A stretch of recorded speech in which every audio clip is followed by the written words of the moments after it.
Assalamualaikum warahmatullahi wabarakatuh.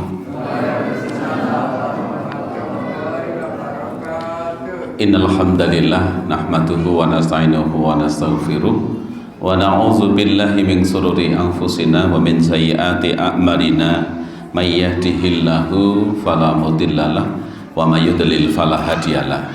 Asyhadu an la ilaha illallah wahdahu la syarikalah wa asyhadu anna Muhammadan abduhu wa rasuluh. Allahumma salli ala Muhammadin wa ala alihi wa sahbihi wa tabi'in ajma'in, amma ba'du. Yang kita hormati Bapak Ibu jamaah pengajian menjelang berbuka yang dirahmati Allah Ta'ala, alhamdulillah sore hari ini tanpa terasa kita sudah memasuki hari kelima di bulan Ramadan 1446 Hijrah. Mudah-mudahan ibadah puasa yang kita lakukan di hari ini dan 5 hari sampai hari ini semoga diterima oleh Allah Subhanahu wa Ta'ala. Salawat dan salam semoga tersanjungkan pada junjungan kita Nabi Agung Muhammad sallallahu alaihi wasallam, dan semoga kita mendapatkan syafaatnya besok di hari yaumil qiyamah. Para jamaah yang dirahmati Allah, sore hari ini sedikit nanti kita kupas, kita kaji bersama, yaitu terkait dengan hikmah mengingat kematian. Ini memang kajian mengingat mati itu memang nggak banyak, jadi memang judulnya agak serem gitu ya. Karena serem tadi saya datangnya agak terlambat. Karena tadi pagi itu saya berangkat kantor, saya mikir wah nanti saya menyampaikan hikmah ingat kematian, ternyata di jalan ada kecelakaan itu maksir gitu. Nah, Allah Subhanahu wa Ta'ala berfirman dalam Quranul Karim surat Al-Mulk ayat 2. Alladzi khalaqal mauta wal hayata liyabluwakum ayyukum ahsanu amala wa huwal azizul ghafur. Yang artinya yang menciptakan mati dan hidup. Jadi Allah Ta'ala yang menciptakan kematian dan kehidupan. Kemudian liyabluwakum ayyukum ahsanu amala. Kemudian Allah Subhanahu wa Ta'ala akan menguji kamu, siapa di antara kamu yang lebih baik amalnya. Kemudian wa huwal azizul ghafur, dia maha perkasa dan lagi maha pengampun. Jadi kita dulu tidak ada. Kemudian Allah ciptakan, Allah jadikan oleh perantaran ayah dan ibu kita, ya, kita dalam kandungan ibu kita dilahirkan di dunia. Nah, kita akan akhirnya menjadi ada. Nah, selama kita hidup di dunia ini dari dulu tidak ada kemudian menjadi ada, Allah menguji kepada kita semuanya. Ujiannya apa? Yaitu ujian berbentuk perintah dan larangan. Nah, kemudian dari perintah dan larangan itu kemudian Allah akan melihat kepada kita semuanya, ayyukum ahsanu amala, siapa yang paling baik amalannya. Wa huwal azizul ghafur, dan Allah Ta'ala zat yang maha perkasa lagi maha pengampun. Nah, kemudian yang berikutnya lagi di dalam surat Al-Anbiya ayat 35, kullun nafsin dha'iqatul maut, setiap yang bernyawa akan merasakan mati, ya, termasuk kita semua, ya, semua bernyawa akan mati. Maka ada lagu-lagu nasihat itu, raja-raja pasti mati, rakyat mati, pejabat mati, birokrat mati, siapa lagi? Semuanya mati, ya, semuanya pasti akan mati. Nah, tidak akan yang tidak mati. Nah, kemudian wa nabluukum bisarri wal khairi, Allah akan menguji manusia itu dengan bisari, dengan sesuatu yang tidak ia sukai. Sekarang Bapak Ibu, sesuatu yang tidak kita sukai apa kira-kira? Kematian. Siapa yang suka kematian? Sedikit sekali. Kecuali dulu Abu Dzar Al-Ghifari pernah ditanya oleh Rasulullah SAW, wahai Abu Dzar, apa yang kamu sukai tentang kehidupan dunia ini? Abu Dzar mengatakan, ya Rasulullah, tidak ada yang aku sukai kecuali 3 hal. Abu Dzar mengatakan, yang pertama ketika aku ingat mati, yang kedua ketika aku sakit, yang ketiga ketika aku lapar. Nah, Rasulullah bertanya, kenapa kau mencintai 3 hal yang paling dibenci sebagian orang? Abu Dzar mengatakan, ketika aku ingat mati maka aku ingat amal. Aku ingat amal, ingat umur, ingat waktu. Ketika aku merasakan sakit maka aku begitu mensyukuri begitu besarnya nikmat sehat. Kemudian ketika aku lapar, kemudian aku merasakan bagaimana orang-orang fakir miskin itu merasakan kelaparan, maka tumbuh rasa saya untuk berbagi, untuk berderma kepadanya. Ini Abu Dzar Al-Ghifari. Wallahu a'lam bishawab. Maka Allah akan menguji manusia itu dengan sesuatu yang tidak disukai. Yang tidak disukai itu adalah sakit. Tidak ada orang yang senang ketika mendapatkan rasa sakit. Dan tidak ada orang yang senang ketika dia akan dikabari kamu akan mati lagi, kamu akan mati besok pagi. Tidak akan senang. Mereka akan susah dan gelisah. Ya. Nah, oleh karena itu ujian yang tidak disukai itu diantaranya adalah misalnya sakit, kematian, kemudian kehilangan dan sebagainya. Sebagaimana yang disebutkan di dalam Al-Quran surat Al-Baqarah, wa nabluwakum bisyai'im minal khawfi wal ju'i wa naqsim minal amwal wal anfusi was samar. Nah ini. Jadi wa nabluwakum bisyai'in, Allah akan menguji dengan sedikit minal khawfi, rasa takut. Ya, kemudian wal ju' rasa lapar. Wa naqsim minal amwal, dikurangi hartanya. Ya. Wal anfus, dikurangi, yaitu wal anfus itu ada sebuah anggota keluarga kita yang diambil oleh Allah Ta'ala, yaitu dengan mengalami kematian. Nah, maka ini adalah ujian yang tidak menyenangkan. Nah, termasuk ujian yang tidak menyenangkan adalah seseorang yang mendapatkan musibah. Kemudian wal khairi, ada ujian yang menyenangkan. Yang menyenangkan misalnya seseorang kemudian diberikan limpahan kenikmatan, misalnya diberi ketika Bapak Ibu mendapatkan contoh misalnya panen dengan hasil yang melimpah, berdagang dengan keuntungan yang melimpah, kemudian rasa bahagia, sehat dan sebagainya, itu ujian yang menyenangkan. Tetapi kalau ditimbang-timbang antara ujian yang menyenangkan dengan yang tidak menyenangkan, itu memang kadang-kala yang saya kadang-kadang sering menggambarkan begini. Ketika Bapak Ibu misalnya jamaah ini, ya, kita mengadakan rekreasi ke mana, ke katakanlah rekreasi ke Gunung Kidul misalnya gitu, naik bisnya yang bagus misalnya, bisnya yang bagus, kemudian yang masih baru, ya. Kemudian jalannya itu angler itu, pasti semua yang naik bis itu pasti akan senang. Kemudian apalagi ada hiburan nyanyian yang itu pasti akan tertidur, ngantuk gitu, karena senang, bahagia, itu ngantuk itu. Tapi coba ketika bisnya sudah nggak begitu bagus, sopirnya ugal-ugalan, wah zigzag begitu, wah begitu, kira-kira apa yang terjadi? Semua penumpang itu ada yang tertidur nggak? Nggak ada yang tertidur, pasti akan teriak, ya Allah, Allah Akbar, astagfirullah, Allah Akbar gitu kan? Iya. Tapi ketika bisnya itu jalannya angler tadi kan, Allah Akbar, enggak, Alhamdulillah, enggak gitu. Tapi ketika bisnya zigzag begitu, sopirnya ugal-ugalan, itu justru malah teriak Allah Akbar, subhanallah, Allah Akbar, astagfirullah begitu. Nah ini saya ingin menggambarkan begini. Bisa jadi seseorang itu ketika mendapatkan ujian yang tidak menyenangkan itu malah ingat Allah. Ketika sakit, ya Allah saya sakit itu. Tapi ketika mendapatkan rezeki yang banyak, ya Allah kok diberi rezeki banyak, tidak ada. Nah jadi ternyata ujian yang paling berat adalah ujian yang Bapak Ibu, yang menyenangkan. Ketika seorang itu diberi kelimpahan nikmat yang banyak, kadang lalai dari situ. Nah, karena itu Allah akan menguji. Wa nabluukum bisari wal khairi fitnah. Semua itu adalah cobaan. Wa ilaina turja'un, dan hanya kepada Allah kita semua akan dikembalikan. Kemudian dalam surat Yasin ayat 12, inna nahnu nuhyil mauta wa naktubu ma qaddamu wa atharahum wa kulla syai'in ahsaynahu fi imamin mubin.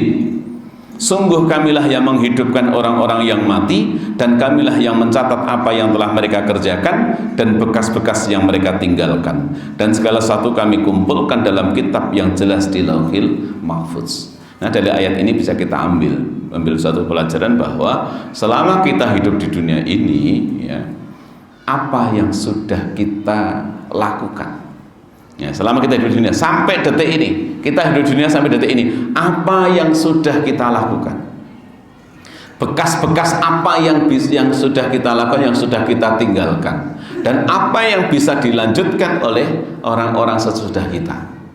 Artinya kita merenungi tentang perjalanan umur kita. Nah, inilah Bapak Ibu yang dirahmati Allah, pentingnya kita untuk mengingat mati. Ya, yang karena kematian itu tidak pandang bulu. Usia masih belia, muda maupun tua, tidak ada yang tahu, mereka pun bisa merasakan kematian. Ya. Tidak ada kemudian yang kalau mati itu yang pantas yang sudah tua-tua, yang sudah sakit-sakit. Belum tentu. Orang sehat sekarang berbuka begini, tapi nanti habis berbuka Allah panggil, ya kita nggak tahu. Nah ini oleh karena itu kematian orang terdekat, ya, atau orang lain yang kita tahu, yang kita dengar berita itu, ya, orang terdekat kita atau orang lain, itu sudah cukup menjadi suatu pengingat yang menyadarkan dari kelalaian kita bahwa kita pun juga nanti akan mengalami yang sama. Kita akan mati juga. Nah, dunia ini kita akan tinggalkan. Ya, dunia hanya sebagai lahan untuk mencari bekal, untuk beramal, dan akhirat adalah kita untuk mendapatkan imbalan pahala. Maka dia mengatakan ad-dunya mazra'atul akhirah. Dunia itu adalah sawah ladangnya untuk kehidupan akhirat. Nah ini, maka sungguh kematian dari orang sekeliling kita itu menyadarkan kepada kita akan pentingnya bahwa kita ini harus berhitung tentang sudah berapa lama hidup kita, sudah berapa banyak amal yang kita kumpulkan, dan kalau seandainya kita diwafatkan oleh Allah, kira-kira sudah cukup atau belum amal yang kita lakukan itu untuk bekal kehidupan di akhirat yang cukup panjang itu. Nah ini, nah untuk itu Bapak Ibu yang dirahmati Allah, kita dianjurkan untuk mengingat mati dan mempersiapkan diri menghadapi kematian itu. Kenapa? Karena Rasulullah SAW bersabda, aksiru zikraha zillalazati. Perbanyaklah mengingat pemutus kelezatan. Pemutus kelezatan adalah kematian. Maka ketika seorang itu sudah mati, ya selesai, sudah selesai. Ini artinya kelezatan, kenikmatan itu sudah diputus oleh Allah Subhanahu Wa Taala. Maka yang dimaksud pemutus kelezatan ini adalah kematian. Nah, kematian disebut dengan hazim, arti pemutus, karena ia menjadi pemutus kelezatan kehidupan dunia. Bapak Ibu yang dirahmati Allah Ta'ala, ada hadis dari diriwayatkan oleh Ibnu Majah. Ngani Ibni Umar annahu qol kuntu ma'a Rasulillahi sallallahu alaihi wasallam faja'ahu rajulun minal ansari fasallama ala nabi sallallahu alaihi wasallam summa qala ya Rasulullah. Jadi dulu Rasulullah itu didatangi oleh kaum Ansor, salah seorang kaum Ansor kemudian datang kepada Rasulullah SAW. Dan orang Ansor ini bertanya kepada Rasulullah, ya Rasulullah, ayyul mu'minina afdal. Wahai Rasulullah, siapa orang mukmin yang paling utama? Jadi siapa orang mukmin yang paling utama itu yang seperti apa ya Rasulullah? Maka Rasulullah SAW mengatakan aksanuhum khuluqan. Jadi orang mukmin yang paling utama adalah orang yang memiliki akhlak yang baik, budi pekerti yang baik, perilaku yang baik. Kemudian dia tanya lagi, qala fa ayyul mu'minin akhyas. Siapa orang mukmin yang cerdas wahai Rasulullah? Kemudian Rasulullah SAW mengatakan qala aksaruhum lil mauti zikran, yaitu seorang mukmin yang banyak mengingat mati. Wa aksanuhum lima ba'dahu istidadan ulaikal akyas. Dan mereka yang paling baik mempersiapkan diri, ya, mereka yang paling baik mempersiapkan diri untuk menghadapi kematian itu dengan memperbanyak bekal, maka mereka adalah orang yang cerdas. Jadi orang yang cerdas adalah orang yang mengingat mati dan mempersiapkan diri menghadapi kematian itu dengan memperbanyak amal. Nah ini. Nah oleh karena itu faidah yang bisa kita ambil dari mengingat kematian, yang pertama adalah mengingat kematian adalah termasuk ibadah tersendiri. Kenapa termasuk ibadah tersendiri? Karena ini, ya, karena dengan mengingat kematian itu saja sudah mendapatkan pahala. Jadi orang itu ingat mati itu sudah mendapatkan pahala. Di samping ini adalah diperintahkan oleh suri tauladan kita baginda Rasul Muhammad sallallahu alaihi wasallam. Bahkan termasuk orang yang cerdas adalah orang yang selalu ingat mati. Yang kedua, mengingat kematian membantu kita dalam kekhusyuan dalam sholat. Jadi Orang yang ingat mati itu sholatnya akan makin khusyuk. Kenapa? Karena dia menyadari betul bahwa ini adalah sholat terakhir saya. Sholat terakhir saya. Menyadari begitu. Contoh Bapak Ibu, tadi panjenengan sholat asar. Sholat asar yang kita kerjakan tadi itu adalah sholat asar terakhir. Dan sekarang nanti kita akan melaksanakan sholat maghrib. Itu juga sholat maghrib yang terakhir. Kenapa terakhir? Karena hari ini tanggal 5 Ramadan 1446 Hijrah. Bapak Ibu kalau pengen sholat asar lagi, besok tanggal 6 Ramadan 1446 Hijrah. Jadi kalau pengen sholat tanggal berapa lagi? Ini tanggal 5 Ramadan, harus menunggu tahun depan kalau diberi umur panjang. Iya, jadi ini terakhir sebenarnya. Terakhir. Kenapa? Karena waktu itu berjalan terus, berputar ke depan terus, berputar terus. Ya, bukan kembali ke belakang, bukan, tapi berputar. Sehingga dulu kami sampaikan, manusia itu akan menghadapi 3 hal besar, 3 cobaan besar. Yang pertama, setiap hari berjalan menjauhi dunia, mendekati akhirat. Ini setiap hari. Setiap hari berjalan mendekati akhirat, menjauhi dunia, meninggalkan dunia. Semakin jauh perjalanan kita meninggalkan dunia, dan semakin dekat kita mendekati akhirat.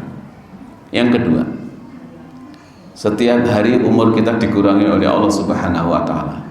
Kalau misalnya diberi jatah umur 70 tahun dan hari ini katakanlah sudah 69 tahun lebih 11 bulan lebih 29 hari, kira-kira tinggal berapa? Iya kan? Dikasih umur 70 tahun, hari ini sudah 69 tahun lebih 11 bulan lebih 29 hari, berarti tinggal sehari. Ini kalau kita tahu, makanya harus kusuk gitu kan, gitu. Wah, anak buka bersama tak datang gitu, tak ngaji, tak melek gitu kan, nggak usah ngantuk, biar pahalanya banyak. Gitu. Masya Allah. Ini kita nggak tahu. Maka umur kita setiap hari dikurangi oleh Allah Ta'ala, dan sedikit sekali orang yang menyadari tentang berkurangnya umur. Kemudian yang ketiga adalah setiap hari kita mendapatkan rezeki dari Allah, dan setiap rezeki yang Allah berikan kepada kita itu dimintai pertanggungjawaban. Nah ini. Nah oleh karena itu, mengingat mati ini adalah bagian dari ibadah. Yang kedua, mengingat mati ini akan menambah kekhusyuan dalam ibadah. Nabi SAW bersabda, "Uzkuril mauta fi sholatika." Ingatlah kematian dalam sholatmu. Fa inna rajula idza dzakaral mauta fi sholatihi fahariyun ayuhsinna sholatahu. Karena jika seseorang mengingat mati dalam sholatnya, maka ia akan memperbagus sholatnya. Jadi kalau seorang itu ingat mati dalam sholatnya itu, dia akan memperbagus sholatnya, dia akan membuat khusyuk mungkin, sekhusyuk-khusyuknya. Dia akan selalu mengingat Allah Subhanahu wa Ta'ala. Ini kalau sholatnya ingat mati. Tapi mohon maaf, kalau ditanya satu persatu, mungkin takmir masjid, mungkin Pak Trianto nanti mau kasih angket, habis sholat kasih angket, tadi sholatnya ingat mati atau ingat pekerjaan atau ingat apa gitu. Kira-kira saya yakin kok yang ingat mati mungkin gimana? Lebih banyak gitu ya. Nah itu. Ada orang sholat itu malah merencanakan pekerjaan, bukan ingat mati. Ini yang terjadi begitu. Nah, oleh karena itu Nabi bersabda, "Fa inna rajula idza dzakaral mauta fi sholati faharriyun ayyuhsinna sholatahu." Jadi kalau seorang itu sholatnya mengingat mati, maka dia akan memperbagus sholatnya. Jadi hikmahnya mengingat mati adalah sholatnya semakin khusyuk. Kemudian Rasulullah menerangkan sabdanya, "Wasalli salata rajulin la yadhunnu annahu yusalli salatan ghairaha wa iyyaka wa kullu amrin ya'tadzaru minhu." Jadi salatlah seperti salat orang yang tidak menyangka bahwa ia masih punya kesempatan melakukan salat yang lainnya. Jadi kalau kita sholat, misalnya sholat asar, ya Allah ini sholat yang terakhir, karena saya belum tentu nanti akan diberi kesempatan sholat maghrib, karena saya belum tentu diberikan waktu sampai sholat isya, maka dia akan sholat ini menjadikan, ini adalah amalanku yang terbaik saat ini ya Allah, kan begitu, ya kan begitu. Nah Kemudian hati-hatilah dengan perkara yang kelak malah engkau minta uzur meralatnya karena tidak bisa memenuhinya. Nah ini jadi ini tadi sholat seperti sholatnya yang orang yang tidak menyangka bahwa ia masih punya kesempatan melakukan sholat yang lainnya, dan suruh berhati-hati agar apa?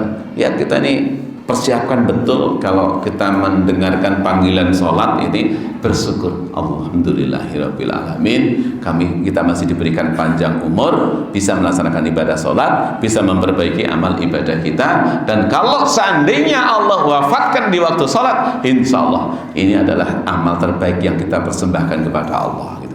Maka dulu ada beberapa imam sholat itu yang kadang-kadang kalau sebelum mulai sholat, tolong persembahkan amal ibadah sholat ini adalah amal ibadah yang terbaik, persembahan terbaik kepada Allah Ta'ala. Ada yang mengatakan begitu, agar mengingatkan pada jamaah untuk sholatnya biar lebih sungguh-sungguh. Nah ini. Kemudian yang ketiga, mengingat kematian menjadikan seorang semakin mempersiapkan diri untuk berjumpa dengan Allah. Ya, jadi seseorang itu kalau ingat mati itu dia sadar bahwa dia akan akan diperjumpakan dengan Allah. Ya, maka dia akan mempersiapkan diri untuk berjumpa dengan Allah. Karena barang siapa yang mengetahui bahwa ia akan menjadi mayit kelak, ia pasti akan berjumpa dengan Allah. Jika tahu bahwa ia akan berjumpa dengan Allah kelak, padahal ia akan ditanya tentang amal di dunia, maka dia akan mempersiapkan amal itu dengan sebaik-baiknya, sehingga dengan amal itulah yang menjadikan bahan untuk menjawab pertanyaan-pertanyaan dari para malaikat. Ya, karena apa? Karena setiap pertanyaan itu dijawab, yang menjawab adalah amal kita ini. Kemudian yang keempat, mengingat kematian akan membuat seseorang memperbaiki hidupnya. Jadi orang itu kalau ingat mati akan memperbaiki hidupnya. Bagaimana cara memperbaiki hidupnya? Rasulullah SAW memberikan resep 3 paling tidak ya. Nanti masih ada yang lain. Saya ambil ini ya, saya kait-kaitan 3. Yang satu adalah ittaqillaha haitsuma kunta. Bertakwalah kepada Allah dimanapun kalian berada. Artinya seseorang itu membangun hubungan baik kepada Allah Ta'ala, selalu ingat Allah, selalu bertakwa kepada Allah. Contoh puasa. Puasa ini adalah amalan rahasia, yang tahu adalah diri kita dan Allah Subhanahu wa Ta'ala. Kita di rumah ada makanan yang enak, lezat, makanan itu halal, diperoleh dengan harta yang halal, ya, dan itu berkah. Tapi kenapa nggak berani makan? Karena Allah Maha tahu, karena aku sedang berpuasa. Jadi orang yang berpuasa ini menumbuhkan sifat muraqabah, merasa diawasi oleh Allah Subhanahu wa Ta'ala. Kalau sudah merasa diawasi oleh Allah Ta'ala, maka rasa takutnya kepada Allah akan semakin luar biasa. Dia akan semakin dekat kepada Allah. Nah, kalau seandainya semua orang yang berpuasa itu tumbuh sifat muraqabah seperti ini, orang-orang yang beriman yang menjabat tumbuh sifat muraqabah seperti ini, maka insya Allah negeri ini, Indonesia ini akan menjadi negeri yang baldatun thayyibatun wa rabbun ghafur. Kenapa? Karena semua pejabat-pejabat dan seluruh rakyatnya semua takut kepada Allah, merasa diawasi oleh Allah Subhanahu wa Ta'ala. Tapi nyatanya saya kemarin baru roto gonduk itu, saya datang di pom bensin, pas saya mau beli pom bensin yang tidak oplosan, ada enggak?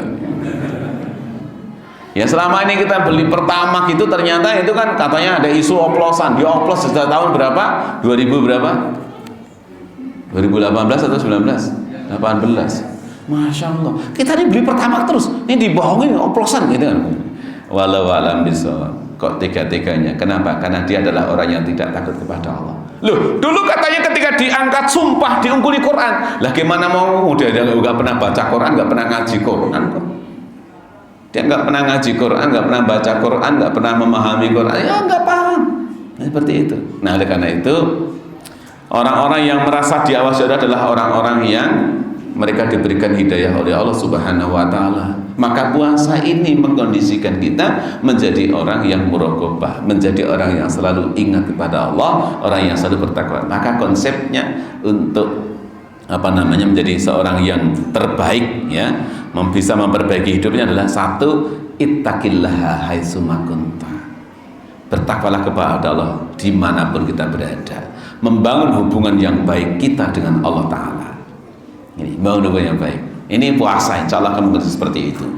Yang kedua, wa'at bi sayyi'atal hasanata tamhuha. Ikutilah perbuatan buruk itu dengan kebaikan.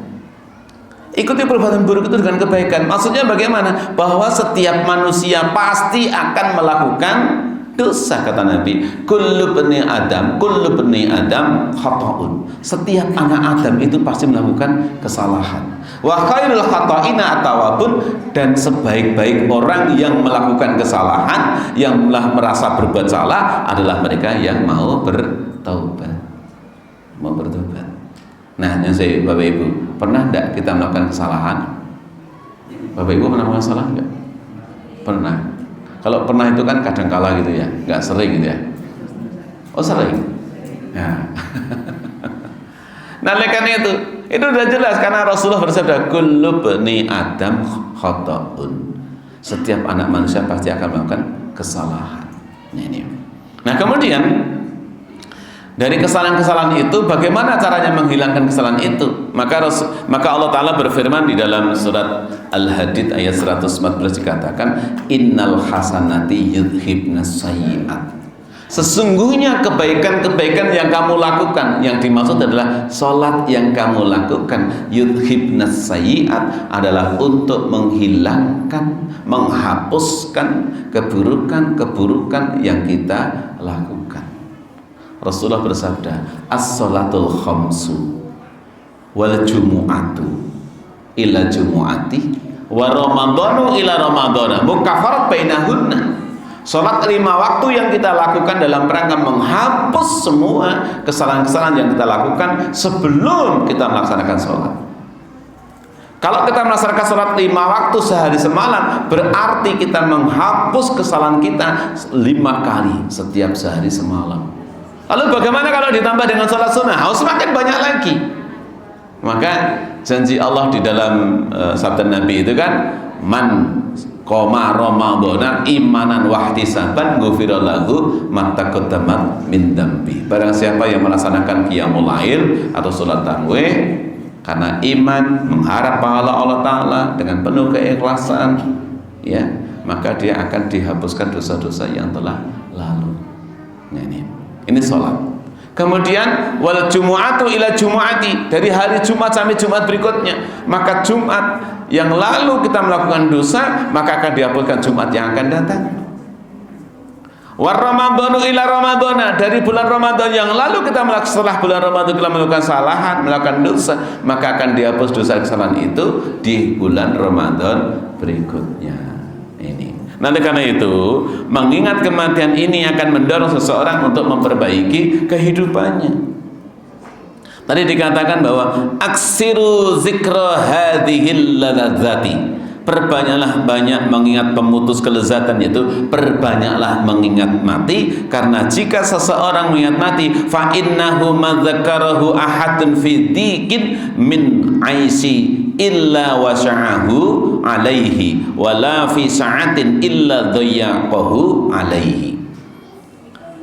Artinya bahwa karena jika seorang mengingatnya saat kehidupannya sempit, maka ia akan merasa lapang.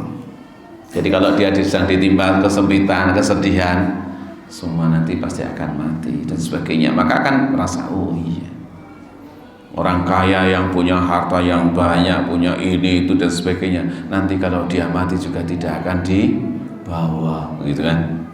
Nah begitu. Tapi di saat orang ini dalam kondisi lapang, di saat kondisi senang, mengingat mati, maka dia akan apa? Maka dia tidak akan tertipu oleh kesenangan-kesenangan dunia itu, tidak terlalaikan. Dia pasti, ya Allah, kami diberikan sesuatu yang luar banyak ini, ya Allah, yang begitu banyak ini, ya Allah, semua nanti akan kembali kepadamu, ya Allah. Maka dia akan ingat bagaimana mempersiapkan dengan berinfak, bersedekah untuk mempersiapkan kehidupan di akhirat kelak nanti. Bapak yang dirahmati Allah. Kemudian yang kelima, mengingat kematian membuat kita tidak berlaku zalim. Jadi orang itu kalau ingat mati itu insya Allah akan terlepas, akan terbebaskan dari sifat kezaliman. Digambarkan dalam Al-Quran Al-Karim surat Al-Mutaffifin ayat 4. Allazina zunnu ulaika annahum mab'utsun. Tidaklah orang-orang itu menyangka bahwa sesungguhnya mereka akan dibangkitkan. Yang sebelumnya apa? Wailul lil mutaffifin, terus alladzina idza talu 'alan nasi yastawfun wa idza kaluhum aw wazanuhum yuksirun. Itu kan, celakalah orang-orang yang berbuat curang, mutaffifin. Ya, wailul lil mutaffifin. Celakalah orang-orang yang berbuat curang. Yaitu ketika orang itu wa idza Mas Trianto. Nah, jadi kalau orang ini menimbang ya untuk dirinya minta dipenuhi, tapi kalau dia menimbang untuk orang lain mengurangi, ya ini. Maka alla yazunnu ulaika annahum ma'usun.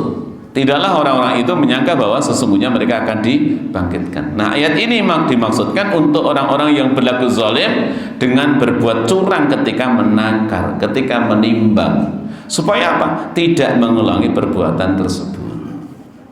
Ini, kalau tahu, oh ini akibatnya begini, akibatnya begini gitu.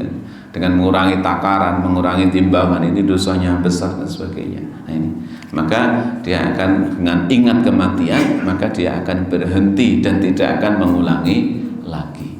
Ini, Masya Allah. Bapak Ibu yang dirahmati Allah Ta'ala, ada beberapa nasihat dari para ulama. Yang pertama, Abu Darda berkata, idza dzakartal mauta fa'tabir nafsaka ka'annaka minal ladina qad mabu. Jika mengingat mati, maka anggaplah dirimu akan seperti orang-orang yang telah meninggalkanmu. Jadi kalau seseorang itu mengingat mati, kemudian menganggap bahwa seseorang nanti akan meninggalkan kita, dan kita juga akan seperti orang-orang yang telah mati. Kemudian yang sangat menakjubkan adalah satu kisah yang pernah dilakukan oleh Ar-Rabi'ah bin Qutsain. Ia pernah menggali kubur di rumahnya, ya. Jadi dia menggali kubur di rumahnya, ya, seperti liang lahat itu dia buat. Kemudian jika dia merasa banyak dosanya, maka kemudian dia masuk ke liang lahat itu, ya, masuk dalamnya. Nah, kemudian setelah itu kemudian dia masuk di dalamnya, kemudian dia tidur, bukan tertidur, tapi dia tidur berbaring di dalam liang lahat itu dan diam di situ. Kemudian apa? Dia membaca ayat Al-Quran. Yang dibaca adalah Rabbirji'uni la'alli a'malu salihan fima taraktu. Ini Quran surat Al-Mu'minun ayat 99 sampai ayat 100, yang artinya ketika datang kematian pada seseorang, lalu ia berkata, ya Tuhanku, kembalikanlah aku ke dunia agar aku berbuat amal yang soleh terhadap yang telah aku tinggalkan. Ini, jadi dia membaca ayat itu. Nah, kemudian dia mengatakan, dia mengulanginya itu, kemudian dia mengatakan, wahai Tuhanku, mungkinkah Engkau kembalikan jika telah aku mati? Dia begitu. Jadi dia membaca ayat itu, kalau orang yang sudah mati itu kemudian telah di alam akhir nanti dia mendapati siksanya, maka dia ingin minta dikembalikan. Gitu. Seperti dalam surat As-Sajdah ayat 12. Walau taro idil mujrimuna nakisu ru'usihim 'inda rabbihim rabbana absorna wa syami'na farji'na na'mal sholihan inna muqinun. Nah, di ayat itu katakan, seandainya ya, kamu tahu mengerti tentang bagaimana kehidupan orang-orang yang berbuat durhaka, berbuat maksiat, yang melakukan dosa ketika hidup di dunianya. Kemudian dia tertunduk lesu di hadapan Tuhannya. Dia mengatakan, Rabbana absyarna wa syami'na farji'na. Rabbana, ya Allah, ya Tuhan kami, absyarna, kami telah melihat dengan mataku sendiri. Wa syami'na, dan aku mendengar dengan telingaku sendiri. Dia mendengar, dia melihat tentang akibat perbuatan maksiat yang dilakukan di dunia itu. Akibatnya jelas di akhirat. Kemudian dia mohon kepada Allah, farji'na, ya Allah, kembalikan aku ke dunia. Na'mal solihan, aku hendak akan melakukan amal soleh. Inna muqinun, sungguh kami telah yakin. Nah ini. Tapi kira-kira diijabahi enggak? Enggak. Enggak. Nah, termasuk Rabi'ah bin Qutsain itu sudah seperti itu. Dia mencoba membuat liang lahat di rumahnya, kemudian ketika dia banyak dosa, dia masuk situ, kemudian dia tidur, dia mohon kepada Allah, ya seolah-olah dia mati. Kembalikan aku ke dunia, kembalikan aku ke dunia ini. Nah, ini menjadikan peringatan bagi kita semua yang masih hidup. Bagi yang masih hidup, Berbanyaklah mengingat kematian. Ya. Karena apa? Karena yang pertama, mengingat mati adalah ibadah yang sangat dianjurkan. Ya, tadi di awal saya sampaikan, mengingat mati adalah merupakan ibadah yang sangat dianjurkan. Maka perbanyaklah mengingat pemutus kelezatan, yaitu kematian. Yang kedua, bahwa maut kapan saja bisa menghampiri dan tidak akan pernah keliru dalam hitungannya. Nah ini, oleh karena itu maka jauhilah perbuatan dosa. Perbuatan dosa itu apa saja? Itu dari pertama kesyirikan.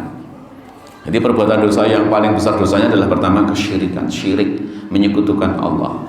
Sebab kalau orang itu menyekutukan Allah, amal-amal kebaikan yang sebelumnya itu hangus, Islamnya batal, dan dia harus memperbarui keislamannya, bersyahadat ulang. Nah ini.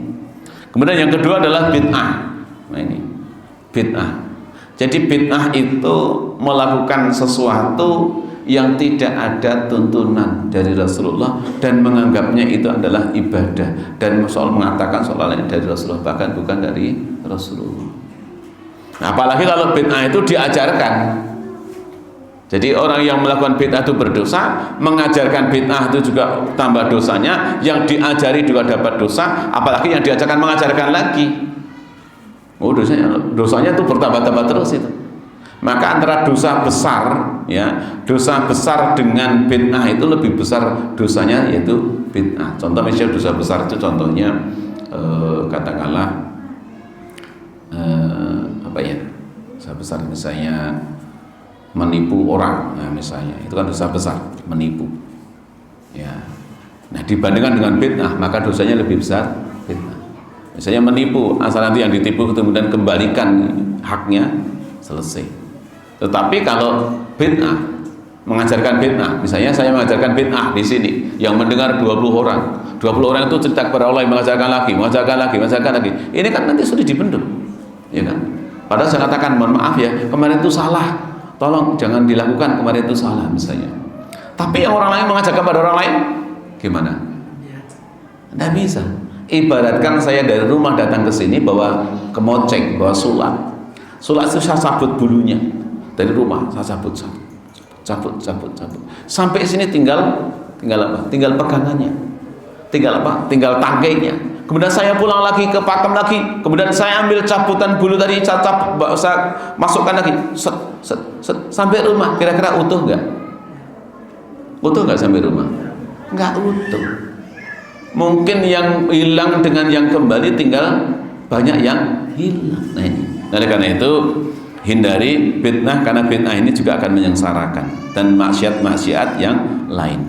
Kenapa? Karena walikulli ummatin ajaluhun fa idza jaa ajaluhum la yastaqiruna sa'atan wa la yastaqdimuna sa'atan. Jadi ketika seseorang itu sudah datang ajalnya, maka ajal itu tidak bisa diundur-undur, tidak bisa kemudian diakhirkan, diundur-undur. Juga tidak bisa dipercepat. Ya, tidak bisa diperlambat, juga tidak bisa dipercepat. Kalau ajal sudah datang, ya sudah. Nah ini, Bapak Ibu yang dirahmati Allah Ta'ala, inilah pentingnya kita mengingat mati. Maka dengan mengingat mati, insya Allah banyak faidah yang kita dapatkan. Paling tidak adalah kita dengan memperbaiki amal ibadah kita, yaitu tadi wa'atbi sayyi'atal hasanata, mengikuti perbuatan buruk dengan kebaikan. Kemudian yang terakhir adalah perbaiki kehidupan kita ini, karena kita akan mati, maka perbaiki, yaitu dengan wa khaliqin nas bi khuluqin hasanin, dan bergaulilah sesama manusia, atau bergaul dengan sesama manusia dengan akhlak yang baik, dengan budi pekerti yang baik, dengan kepribadian yang baik. Jangan sampai kita menyakiti orang lain. Nah ini, walau alam bisawab. Ini karena waktu sudah hampir buka, ya. Mari kita bersama-sama berdoa kepada Allah Subhanahu wa taala. Mudah-mudahan perjumpaan kita di sore hari ini mendapatkan keridhaannya, dan apa yang kita lakukan tercatat di sisi Allah sebagai amal soleh. Al-Fatihah. A'udzu billahi minasyaitonir rajim. Bismillahirrahmanirrahim. Alhamdulillahirabbil alamin arrahmanir rahim maliki yaumiddin. Iyyaka na'budu wa iyyaka nasta'in. Ihdinas siratal mustaqim. Shiratal ladzina an'amta 'alaihim ghairil maghdubi 'alaihim waladdallin. Amin. Allahumma salli ala Muhammadin wa ala alihi wa sahbihi wa tabi'in ajma'in bi rahmatika ya arhamar rahimin. Alhamdulillahirabbil alamin hamdan syakirin hamdan na'imin hamdan yuafi ni'amahu mazidah. Ya Rabbana lakal hamdu kama yanbaghi li jalali wajhikal karim wa 'azimi sultanik. Allahumma a'inna ala zikrika wa syukrika wa husni ibadatik birahmatika ya arhamar rahimin. Rabbana zalamna anfusana wa illam taghfir lana wa tarhamna lanakunanna minal khashirin. Rabbana la tuzigh qulubana ba'da idh hadaitana wa hab lana min ladunka rahmah innaka antal wahhab.